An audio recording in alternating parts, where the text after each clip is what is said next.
सभी साथियों को नमस्कार। कुंभ राशि वालों के लिए सितंबर का महीना कैसा रहेगा? कुंभ राशि वालों के लिए सितंबर के महीने की 11 भविष्यवाणियां जो होकर ही रहेंगी आपकी जो कुंभ राशि वाले हैं उनके साथ, क्योंकि गोचर में जब प्लैनेट जाते हैं तो वो हर हाल में फल देते ही हैं। अब बात करते हैं सबसे पहले शनिदेव की। तो कुंभ राशि वालों, शनिदेव अभी आपके लग्न में है और शनिदेव की 7.5 आपके ऊपर चल रही है, दूसरा चरण है। हालांकि शनि आपकी अपनी राशि के हैं और पंच महापुरुष योग भी बनाए हुए हैं, जिसको शश योग कहा जाता है। तो शश योग के होने से अच्छी बात तो है कि शश योग होने से आपको उसका शुभ फल मिलेगा, लेकिन साथ ही साथ शनिदेव का अभी आपका जो दूसरा चरण चल रहा है उसकी वजह से आपको समस्या आई होगी। तो लग्न कुंडली में अगर किसी का भी शनि मेष राशि का, वृश्चिक राशि का या फिर सिंह राशि का हो, या फिर शनि अगर मंगल या फिर सूर्य के नक्षत्र में हो, तो आपके साथ ज्यादा दिक्कत आई होगी। तो शनि के लिए आपको हर हाल में अभी लगभग 2027 तक हनुमान जी की और शनिदेव की तो आराधना करनी ही चाहिए। बात करते हैं सितंबर के महीने की, यानी कि 1 सितंबर से लेकर के 30 सितंबर तक क्या क्या होने वाला है।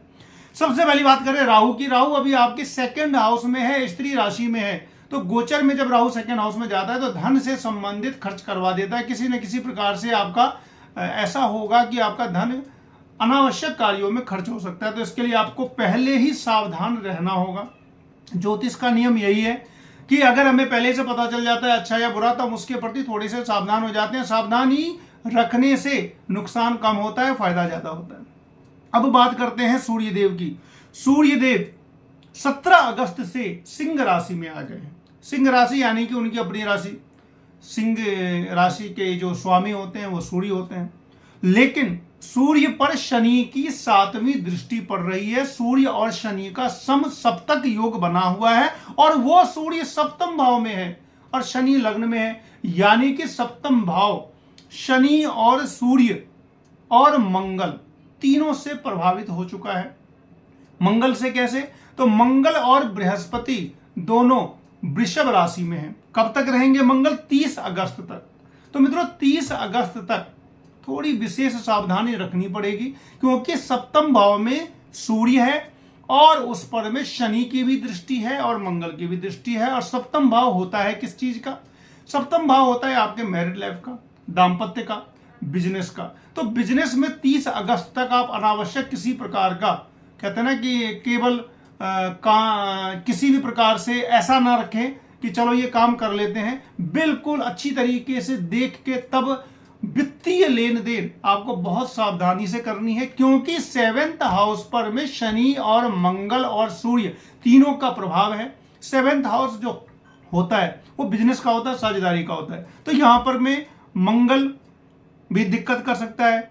और दूसरी बात, 7th हाउस जो होता है वो मैरिड लाइफ का होता है। तो मैरिड लाइफ में सूर्य शनि मंगल का प्रभाव अगर पड़ गया तो इसमें क्या होता है कि पत्नी की बीमार पड़ सकती हैं, किसी भी प्रकार का आपका लड़ाई झगड़ा हो सकता है। तो क्या होता है ना, ज्योतिष में अगर हमें पहले ही पता चल जाए कि भाई ऐसा मेरे साथ हो सकता है, तो हम अगर सावधानी रख लेते हैं तो सारी समस्याओं पर विजय प्राप्त किया जा सकता है। क्योंकि ज्योतिष में अगर हमें ये पता चल गया कि इस महीने में मेरे साथ ये होने वाला है, अगर होने वाला है तो क्या है, उसके लिए अगर हम पहले से दिमाग में सेट कर ले तो क्या होता है कि हम उसको बहुत हद तक कंट्रोल कर सकते हैं। तो मंगल आपके 4th भाव में है। 4थे भाव का मंगल जब गोचर में जाता है तो नौकरी पे खतरा देता है। क्यों देता है नौकरी पे खतरा? क्योंकि इसकी 10वीं दृष्टि पड़ती है, 7वीं दृष्टि पड़ती है 10म भाव पे। लेकिन आपका मंगल का वो अपनी राशि है, वृश्चिक राशि है, तो ज्यादा परेशानी तो नहीं होगी, लेकिन थोड़ी बहुत परेशानी आपको होगा। उसके बाद कुछ न कुछ स्थिति में ये स्वास्थ्य के लिए प्रतिकूल योग भी बनाता है मंगल। तो स्वास्थ्य से संबंधित किसी प्रकार की समस्या आएगी, जो कि मांगलिक योग बना ही दिया है। और 7th हाउस से संबंधित जो भी समस्या आती है वो आपको हो सकती है। बात करते हैं बुध देव की। तो बुध अभी आपके साथ सूर्य के साथ जब तक तो सिंह राशि में है और 22 सितंबर से वो कन्या में जाएंगे, यानी कि 22 सितंबर से कन्या में जाएंगे। वर्तमान में वो 1 सितंबर से सिंह राशि में जाएंगे।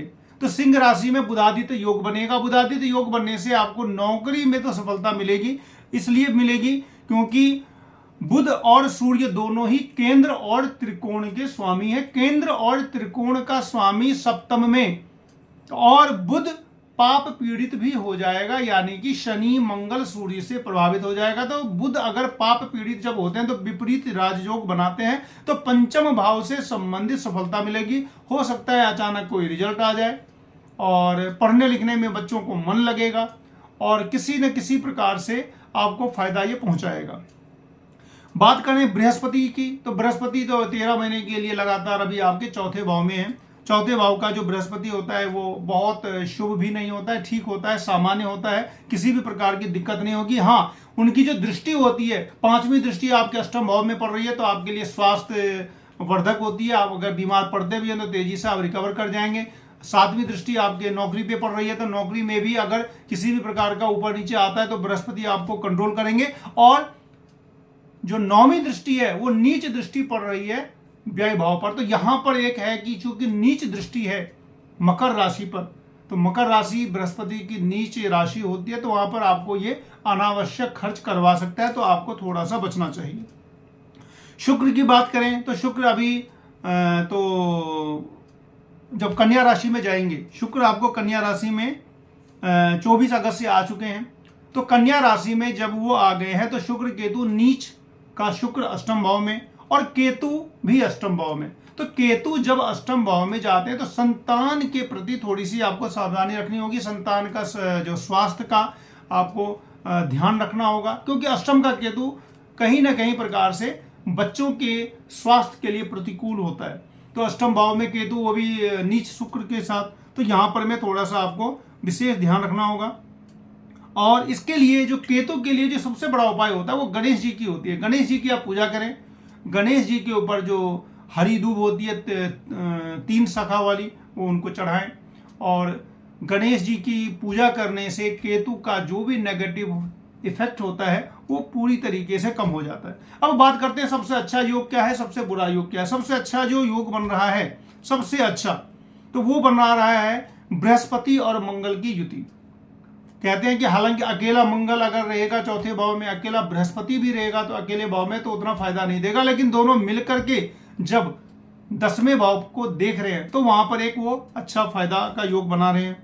दूसरा जो मंगल है, तो मंगल भी आपको एक अच्छा फायदा देंगे, क्योंकि वो पंचम भाव में मंगल जब 30 अगस्त से मिथुन राशि में जाएंगे, तो मंगल का क्या होता है कि किसी न किसी प्रकार से आपको लोकप्रियता मिलती है। अब कैसे मिलेगी ये आप जानते हैं, आप अपने कामों से जानते हैं। मंगल जब पंचम भाव में जाते हैं तो किसी न किसी प्रकार से आपको लोकप्रियता मिलेगी। किसी भी जो भी आप काम कर रहे हैं उसमें आपको लोकप्रियता मिलेगी। नेगेटिव पॉइंट्स क्या क्या हैं?